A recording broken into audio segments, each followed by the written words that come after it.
এই তুই কই রে কালাসানের মালিক, এদিকে আয়। মাদুর সাহেব, গুড়া কিন্তু কালা টস টস করতেছে। এই গুড়া যদি আপনি বাড়িতে নেন, এলাকার সব মানুষ চায় থাকবো মাদুর সাহেব। গুড়া তেল তেল যা করতেছে মাদুর সাহেব, এটাই নিয়ে আসেন মাদুর সাহেব, ভালোই আপনার লেগে অনেক। কি মন খারাপ করছিস নাকি? ওই যে মাদুর সাহেব নিয়ে আইছি, তোর ওই কালাচানটা দেখাতি। এই যে দেখেন মাদুর সাহেব, অনেক ভালো গরু, কালাচান। অনেক ভালো গরু মাদুর সাহেব।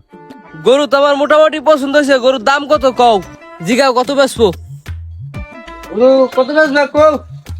হ্যাঁ হ্যাঁ 1,60,000 হলে বিছালাম ভাই। কি কও? 1,60,000 তাই তো বেশি হয়ে যায়। মাদুর সাহেব, অন্য অন্য বছর যাইতে এবছর গরুর দাম অনেক বেশি। দাদা আপনি আইছেন মাদুর সাহেব, না আপনি দামাদামি করবেন, এটা কি ভালো দেখা দেবো? আচ্ছা আমি বিষয়টা দেখতেছি, আপনি একটু দাঁড়ান, তুমি একটু এদিকে